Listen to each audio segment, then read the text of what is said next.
Donc en Afrique du Nord, les Algériens, ils sont totalement différents des Marocains. Donc même, en fait, nous les Africains subsahariens, quand on voit les Marocains, on a tendance à dire que quand on voit par exemple un Algérien ou un Marocain, on a tendance à dire qu'ils sont pareils. Non. Franchement, moi, je suis déçue parce qu'il y a beaucoup de mes frères, beaucoup de mes soeurs qui disent « tous ils sont pareils là-bas en Afrique du Nord ». Non, non, les Maghrébins ne sont pas tous pareils. Quand on dit Maghreb, Maghrébin, c'est parce que c'est du Maghreb, c'est le coucher du soleil, donc ceux qui sont en haut. Mais sinon, ce sont des Africains comme nous. D'accord? On a juste la peau qui est différente, mais sinon, ce sont des Africains comme nous. Donc, je vais vous dire une chose. Les Marocains et les Algériens, ils sont totalement différents.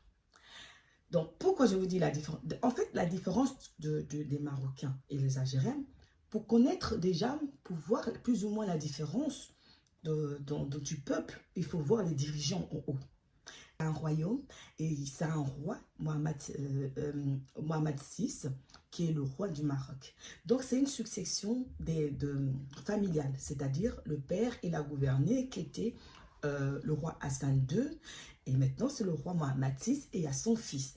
Donc, ils ne sont pas dans cette idée-là de course ou chercher à rester au pouvoir. Non, c'est une succession.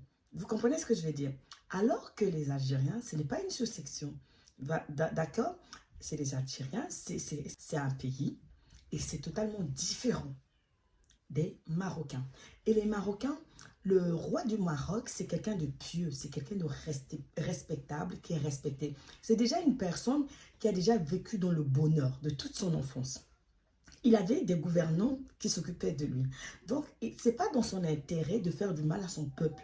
Ce n'est pas quelqu'un qui vient c'est-à-dire pour arracher le bien du peuple pour aller profiter parce qu'il sait qu'il a deux ou trois mandats derrière lui. Non, c'est une personne, c'est une continuité de succession du pouvoir, donc de père en fils. Donc c'est une personne qui va bien construire de bonne foi son pays parce qu'il sait que plus tard, Inch'Allah, c'est son fils qui va régner.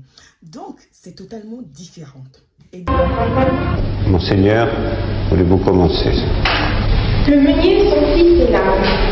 J'ai lu dans quelque endroit qu'un meunier... Il reçoit une éducation sévère dont le roi se fait rendre compte chaque soir. Plus petits, mes garçons de 15 ans, si j'ai bonne mémoire, allaient vendre leur âne un certain jour de foire. C'est un programme qui est très lourd, mais on ne peut pas faire autrement. Enfin, Sa Majesté tient à ce que le prince suive tous les cours qu'il a en ce moment au collège, et il commence à 7h le matin, il termine à 8h le soir.